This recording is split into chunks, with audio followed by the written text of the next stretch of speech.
Hello students, let's discuss today about the application of option Greeks by taking the question 1 the data here.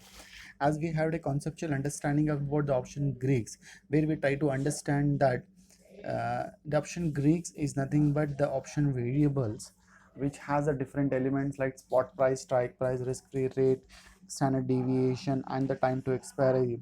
All these elements has a different weightage in terms of changes into the option price into the derivative market.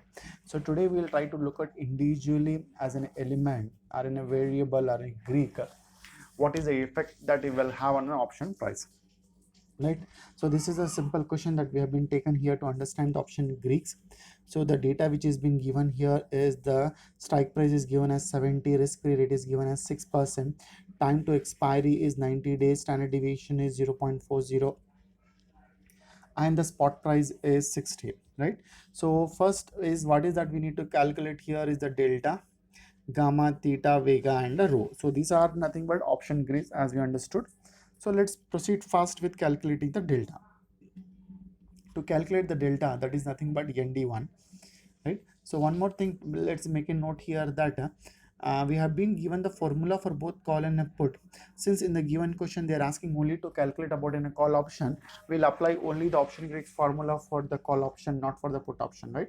So then we'll look at if it is asking for call and put, we'll apply the formula for both call and put. Since it is only for a call, I will take only the formula with respect to the option Greeks for a call option.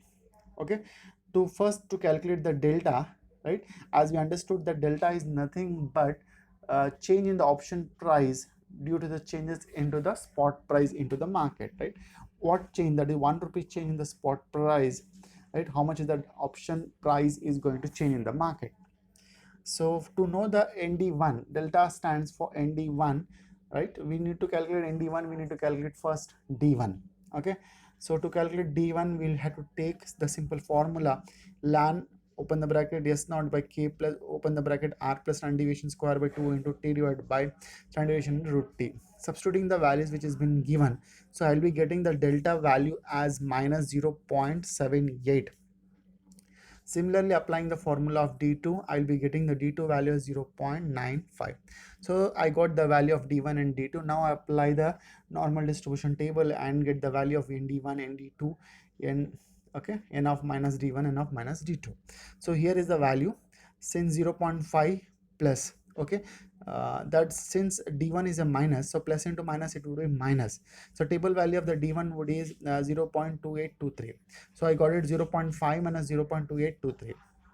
Okay, so next n of minus d1 0.5 plus, okay, in the formula we require minus, so I have taken the minus sign. Then d1 is again a minus, minus into minus it will become plus. So 0.5 plus 0.2823, this is how we got the plus value for the 0.5 plus 0.23. Similarly, I calculate nd2 and n of minus d2. So I got those values looking at the table. So now I'll take only nd1 since the delta is only nd1 here for a call option. What it indicates here is for every 1 unit change in the spot price, then the call option price would be changing by 0.21, right? For 1 unit change it is 0.21. This is how we need to interpret with respect to the spot price changes. That is one of the input for an option price. The second input that we'll look at is a rho. Okay, rho is concerned with the risk-free rate. Rho is nothing but changes in the risk-free rate of interest into the market. So to calculate this, we have a formula called K, that is strike price into T into exponential to the power of minus R into T multiplied by N of D2. Okay, so substituting this values, so n of d2 I just calculated here, I got it 0.1711. Substituting, I got the rho value is 1.96. So to have a better understanding for the 1% change in the interest rate, I need to divide it by 100. That makes very proper way of interpretation. So I got 1.96 divided by 100, right? I got it 0.019. It shows that for 1% change into the interest rate, how much the option price is going to change. Okay, this is what about the risk-free rate of interest, the changes in the risk-free rate in the market. What would be the change into the option price, the proportion of change into the option price. Then comes to theta. So theta refers to the time, time to expiry of the contract, right? So longer the time, shorter the time, as the contract gets come very near to the expiry, how the option price going to change into the market. So it's a little lengthy formula. So minus S naught into standard deviation divided by 2 into root T multiplied by n dash r n hyphen x, so that this value we are separately going to calculate, which I have been shown in the right hand side calculation. N hyphen x, that is e to the power of minus d1. So d1 what I have been calculated initially in the first slide, that is d1 I got it as minus 0.95. okay, sorry, minus 0.78 I got the value, divided by 2, right? Minus 0.78 divided by 2, I'll be getting as 0.2926, the value, the overall value of n hyphen x value. That is, wherever it has been required, I'll be substituting this value here.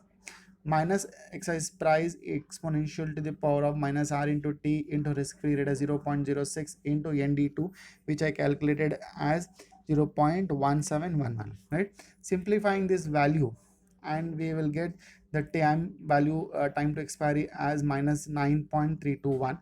So I will divide it by 252. Why I calculate, why I'm dividing it by 252 is number of trading days in a year. If we count the total number of trading days in a year, it will become as average 252 days is that trading days in a year.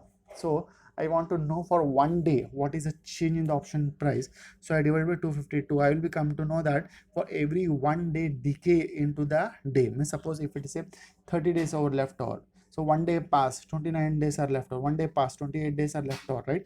As 1 day decay, how much the option price is going to drop, that is 0.06 rupees is what there is a drop in the option price for 1 day decay, 1 day, right, passing is the time to expiry, which is measured by theta.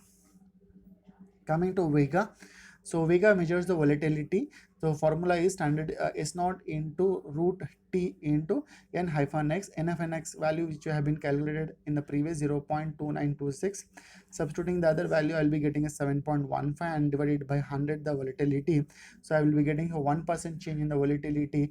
There would be a change of volatility by 0.0715. Okay, then comes the gamma. So what this gamma is not having any other variable, this is going to measure the rate of change of delta, right? So what is the rate of change, how much rate, that what change the delta is going to move, right? So when you say measure the delta, delta is going to measure the change of stock price with respect to the premium, whereas gamma we are going to measure the change in the delta, that is within the delta, how much is the variation within the delta is going to measured by the gamma concept, right? So n hyphen x value, which we have calculated standard value 0.2923 divided by s naught into standard deviation into root t. So I'll be simplifying and I will be getting the value here. So this shows that the rate of change in the delta would be 0.0299 for the stock prices. So these are the different variables of the option strike price. Fine. Thank you.